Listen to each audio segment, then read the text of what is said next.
Assalamualaikum everyone and welcome to Queen's Academy. आज का जो टॉपिक है it belongs to the subject of political science paper 1 and in today's lecture we are going to discuss about the organs of the government जो कि तीन हैं legislature, executive and judiciary. So without further ado, let's start our lecture.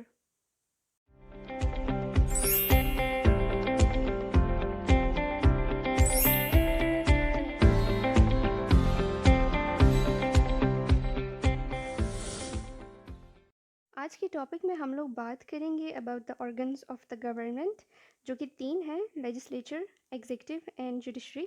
उसके अलावा हम लोग थोड़ा बहुत बात करेंगे about the independence of the judiciary.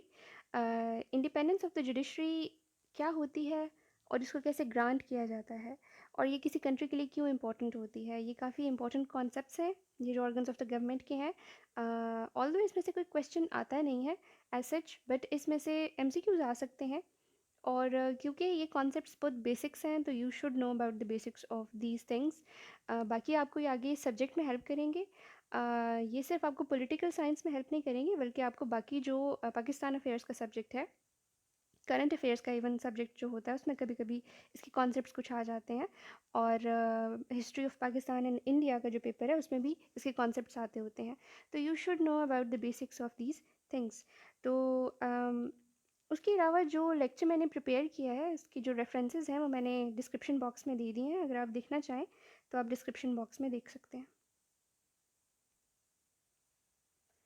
अच्छा, now let's start our lecture. तो what are the organs of the government.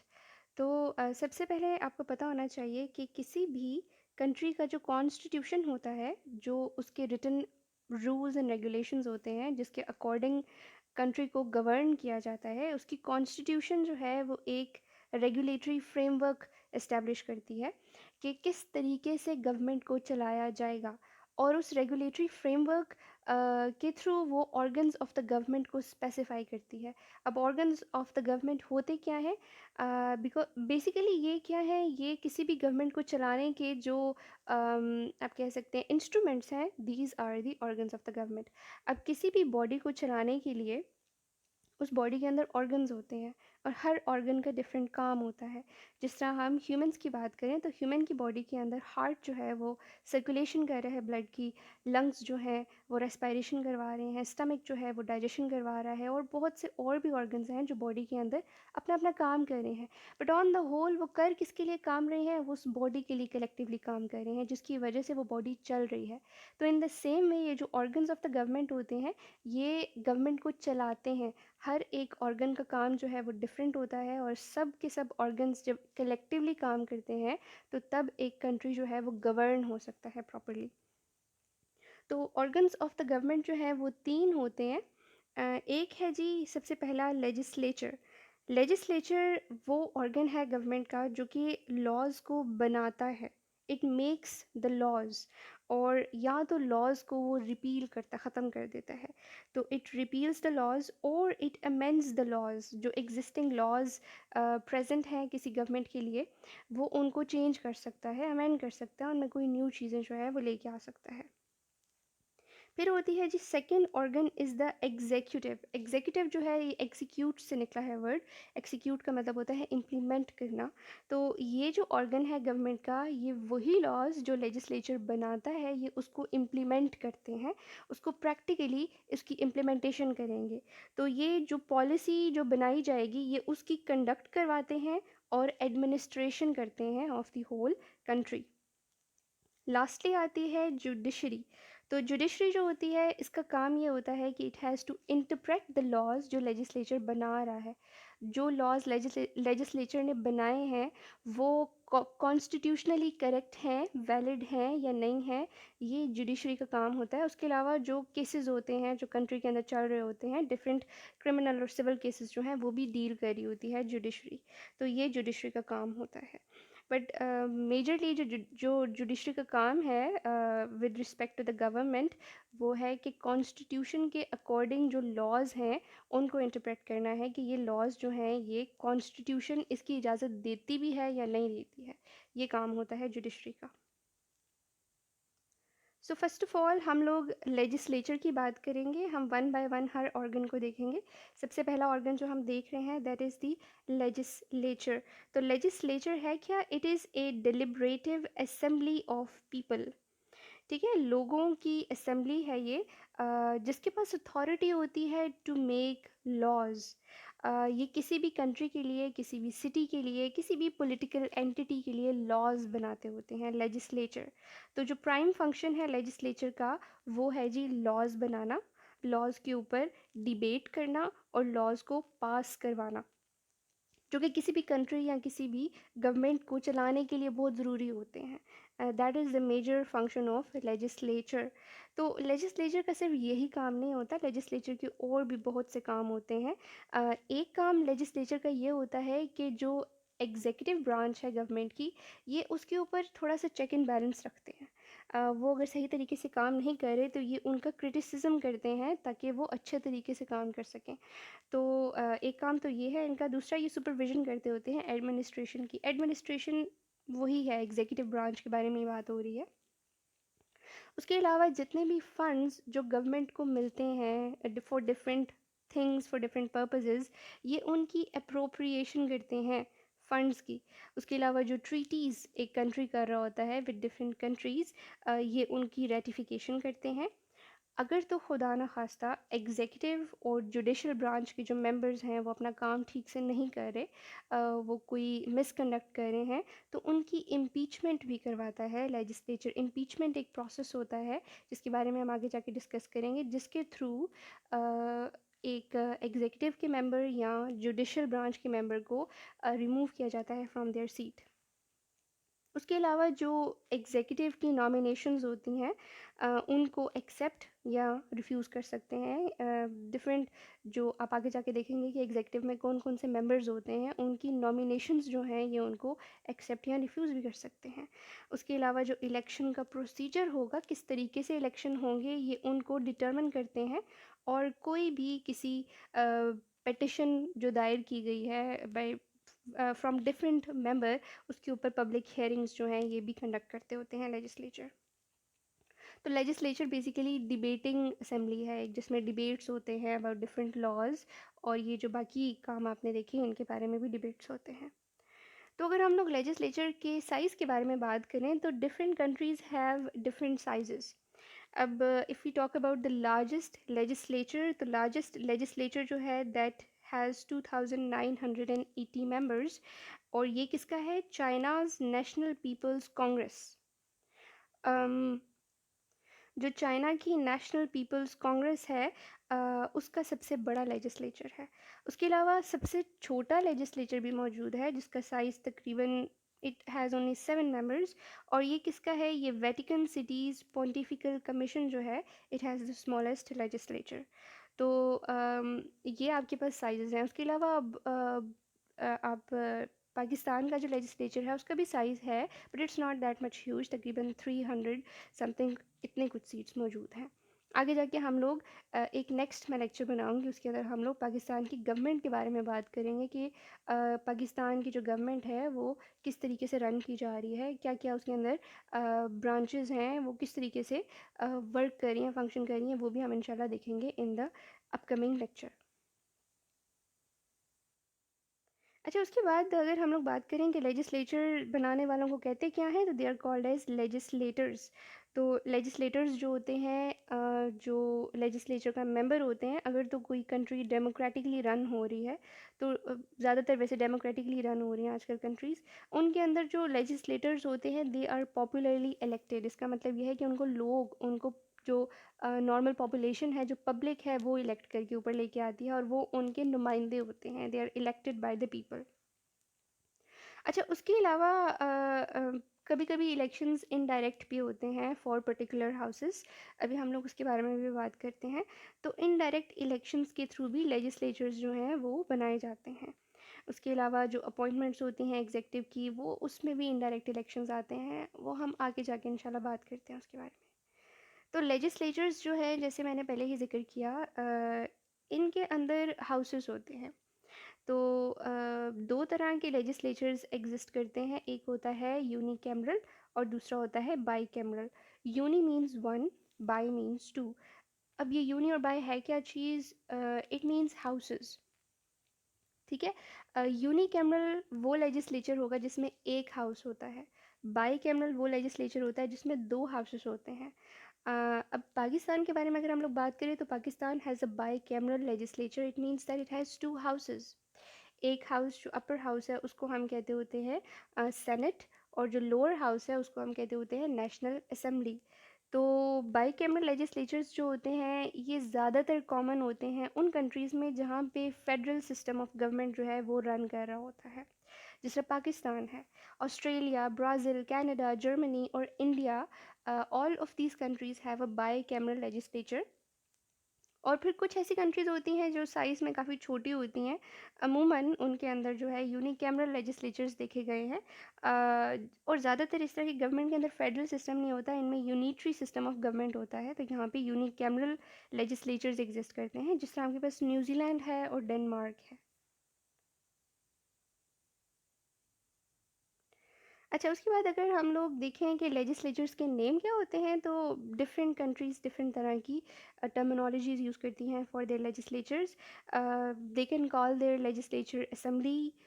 उसके अलावा जिस तरह पाकिस्तान के अंदर नेशनल असेंबली है, फिर कांग्रेस आ जाती है, कांग्रेस जो है जिस तरह यूएस कांग्रेस है, फिर डाइट है, फिर डूमा है, और फिर पार्लियामेंट का वर्ड भी यूज़ किया जाता है फॉर लेजिस्लेचर्स। पाकिस्तान में भी पाकिस्तानी पार्लियामेंट एग्जिस्ट करती है, हम इंशाल्लाह आगे जाके भी वो डिस्कस करेंगे। अच्छा, ये चीज़ें जो है these are important for MCQs जो आगे हम लोग देख रहे हैं, जिसमें आपके पास ये लिखा हुआ है कि among the earliest recognised legislatures was the Athenian Ecclesia. ये एमसीक्यू के पॉइंट ऑफ व्यू से इम्पोर्टेंट है। फिर है जी oldest surviving legislature is the Icelandic Althing, जो कि 930 में फाइंड की गई थी, and it is the oldest surviving legislature. अच्छा, अब इन 2009 एक पॉलिटिकल साइंटिस्ट थे जिनका नाम था एम स्टीवन फिश, और मैथ्यू क्रोनिक जो थे, उन्होंने एक कंस्ट्रक्ट किया था इंडेक्स जिसको पार्लियामेंट्री पावर इंडेक्स कहा जाता है, और उन्होंने क्वांटिफाई की थी ऑन डिफरेंट डिग्रीज कि जो नेशनल लेजिस्लेचर्स हैं डिफरेंट कंट्रीज़ के वो कितने पावरफुल हैं। तो जो जर्मन बुंडेस्टैग था ये सबसे टॉप पे था, मतलब कि इस लेजिस्लेचर के पास सबसे ज़्यादा पावर है इन द गवर्नमेंट। फिर इटालियन पार्लियामेंट है, फिर मंगोलियन स्टेट खुरल है।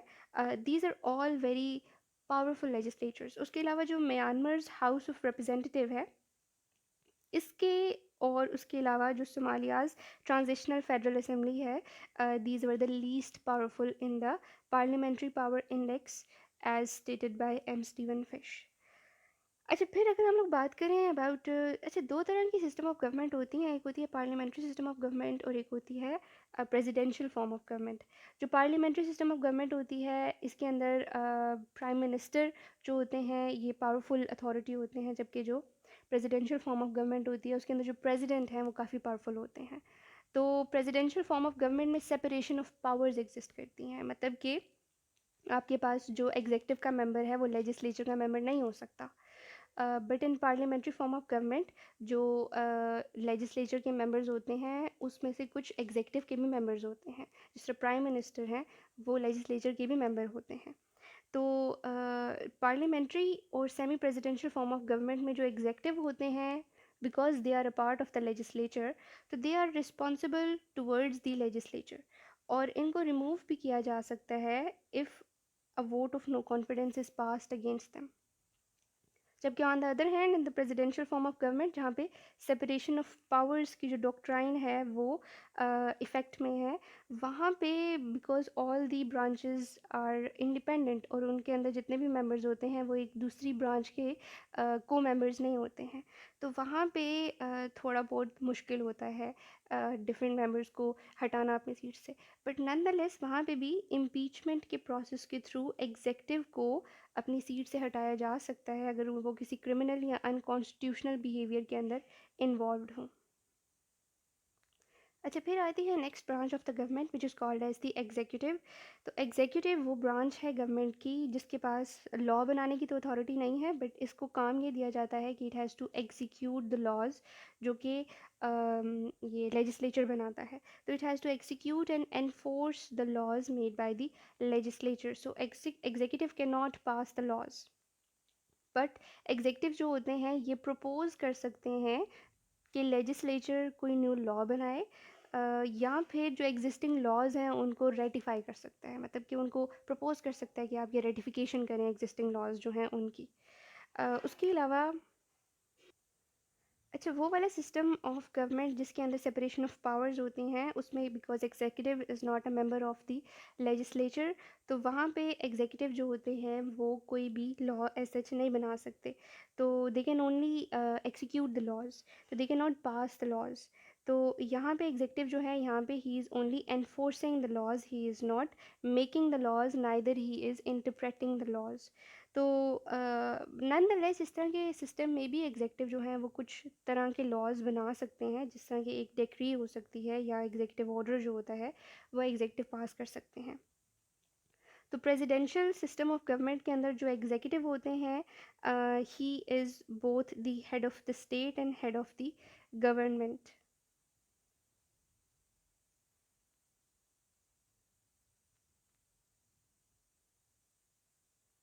अच्छा, इन पार्लियामेंट्री सिस्टम्स जो एग्जीक्यूटिव होते हैं, because he is also a member of the parliament, also a member of the legislature, तो he must maintain the confidence of the legislature.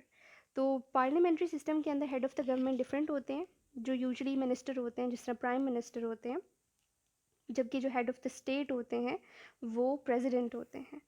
तो members जो होते हैं एग्जीक्यूटिव के, जो मिनिस्टर्स होते हैं वो मेंबर्स होते हैं लेजिस्लेचर के भी। इस वजह से वो एनफोर्सिंग और राइटिंग दोनों के अंदर एक बहुत इंपॉर्टेंट रोल प्ले करते हैं in the enforcement of the laws and as well as the writing of the laws. तो हेड ऑफ़ द स्टेट जो होते हैं वो, उनके नाम अमूमन सुप्रीम लीडर हो सकते हैं, प्रेसिडेंट या कोई मोनार्क हो सकता है। जिस तरह जो यूके है, यूनाइटेड किंगडम जो है उसके अंदर क्वीन है, शी इज़ द मोनार्क, और पाकिस्तान के अंदर president is the head of the state. इस तरीके से जो हेड ऑफ़ द गवर्नमेंट होते हैं वो अमूमन प्राइम मिनिस्टर होते हैं, और अमूमन तो नहीं, हमेशा प्राइम मिनिस्टर ही होते हैं, और वो जितने भी स्टेट ऑफ अफेयर्स की एडमिनिस्ट्रेशन होती हैं उनको संभालते होते हैं। अच्छा, फिर लास्टली आती है जी द जुडिशरी। तो judiciary is a system of courts जिसका काम ये होता है, it is going to interpret the laws जो कि लेजिस्लेचर बना रहा है, कि whether these laws are constitutional और नॉट।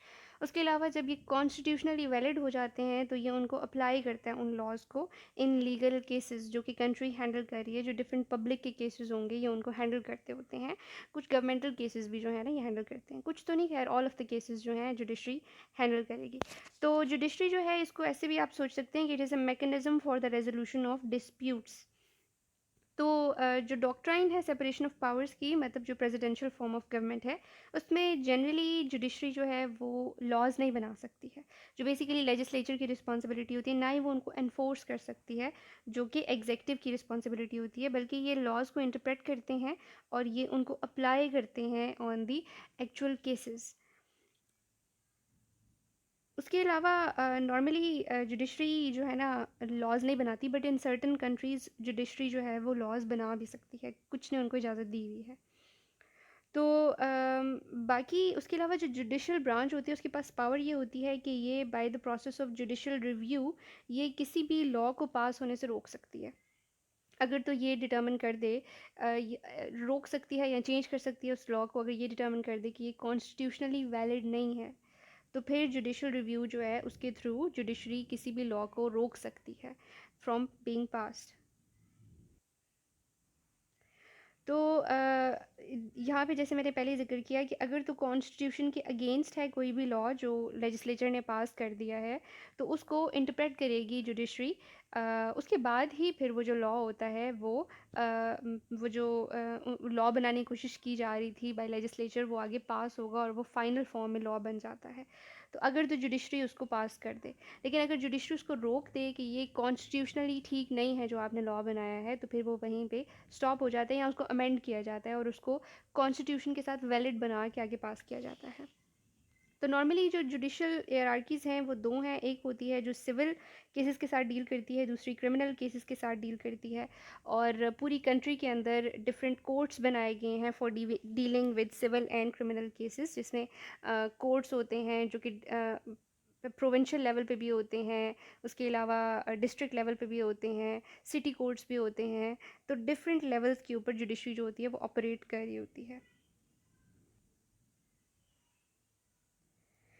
अच्छा, अब जुडिशल इंडिपेंडेंस क्या होती है? It is a very important concept. Judicial independence का मतलब ये है कि जो जजेस हैं जो कि रूलिंग दे रहे हैं, वो अपनी ड्यूटीज़ किसी भी इन्फ्लुएंस के बगैर या किसी भी कंट्रोल के बगैर काम करें।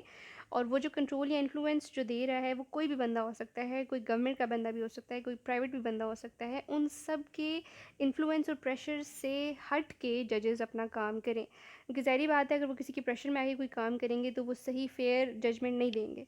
तो जुडिशरी को इस तरह का बनाना है कि वो अपनी जजमेंट जो है वो without any prejudice, without any influence, without any control जो है वो अपनी जजमेंट्स दें। तो इम्पार्शली अपनी जजमेंट देनी है। तो जुडिशरी जो है वो सब के सब काम जो है वो किसी भी फेवर के बगैर करेगी, अकॉर्डिंग टू द लॉ। जो कि लॉ बनाया गया उसके अकॉर्डिंग ही जजमेंट देगी, किसी भी रिस्ट्रिक्शन के बगैर, किसी भी इन्फ्लुएंस के बगैर, किसी भी इंड्यूसमेंट, प्रेशर या थ्रेट के बगैर जो है वो प्रॉपर अपनी जजमेंट देगी। दैट इज़ द जो कि जिस काम के लिए जुडिशरी को बनाया गया है वो काम अपना परफॉर्म करे। तो ये जुडिशल इंडिपेंडेंस होती है। तो जुडिशल इंडिपेंडेंस इंपॉर्टेंट होती है ताकि जितने भी केसेस जो जुडिशरी डील कर रही है वो फेयरली उसके साथ कंडक्ट करें उनको, और जितनी भी राइट्स हैं पार्टीज़ की वो वायलेट ना हो, वो रिस्पेक्ट की जाएं। तो जुडिशल इंडिपेंडेंस जो होती है वो डिफरेंट तरीके से कंट्रीज़ डील करती होती हैं, डिफरेंट तरीके से जुडिशरी को इंडिपेंडेंस दी जाती है, जिसमें आप जुडिशल सिलेक्शन का प्रोसेस जो होता है उसके थ्रू जो जुडिशल इंडिपेंडेंस होती है वो दी जाती है। वो आगे जाके हम लोग बात करेंगे किस तरह होती है। और एक और तरीका जिसके थ्रू जुडिशल इंडिपेंडेंस को प्रमोट किया जा सकता है कि आप लाइफ लॉन्ग टेन्योर जो होता है वो जजेस को ग्रांट कर दें, जिससे ये होता है कि जजेस फ्री हो जाते हैं अपना केस डिसाइड करने में। उनको ये नहीं होता कि हम रिटायरमेंट के बाद हमारे साथ कुछ हम अगर कोई केस इस तरह डील किया और रिटायरमेंट के बाद फिर हमारे पास जो है कोई इशू ना बन जाए इस केस का। तो मतलब वो सेफ गार्ड हो जाते हैं वो जजेस जो होते हैं। तो इसकी वजह से क्या होता है कि वो अपना डिसीजन जो होता है वो चेंज नहीं करते हैं, वो इम्पार्शली किसी भी केस को जज करेंगे। तो एक तरीका तो ये हुआ कि जजेस को सिलेक्ट करने का तरीका, कि जो जजेस सिलेक्ट किए जाएं वो विदाउट एनी फेवर सेलेक्ट किए जाएं, मतलब अपनी पसंद के जजेस ना सेलेक्ट हों, मेरिट के ऊपर जजेस आएँ। और एक तो ये प्रोसेस हो गया इंडिपेंडेंस करने का, और दूसरा ये होता है कि उनको लाइफ लॉन्ग जो है आप सर्विस दे दें, ताकि उनकी टेंशन ही ख़त्म हो जाए कि हमने रिटायर भी होना है। तो उसके अलावा हम लोग आगे देखते हैं। तो that is the end of the topic, today's topic. आज का जो टॉपिक था वो कोई ख़ास बड़ा नहीं था, और इम्पॉर्टेंट इस वजह से है क्योंकि आपको बेसिक्स पता होनी चाहिए इन चीज़ों की। ये जो कॉन्सेप्ट्स होते हैं ये पेपर में आते होते हैं, डेफिनेटली आएंगे। डायरेक्ट क्वेश्चनिंग नहीं होती इन चीज़ों की, बट घुमा फिरा के कुछ ना कुछ इससे पूछा जाता है। तो you should know the concepts. अगर आप पॉलिटिकल साइंस के स्टूडेंट हैं तो आपको तो वैसे ही पता होना चाहिए कि क्या चीज़ें हैं, कैसे गवर्नमेंट रन की जा रही है, पॉलिटिक्स क्या है। So that's it. If you have any question related to this topic, so you can ask in the comment section below. Thank you so much for watching. Allah Hafiz.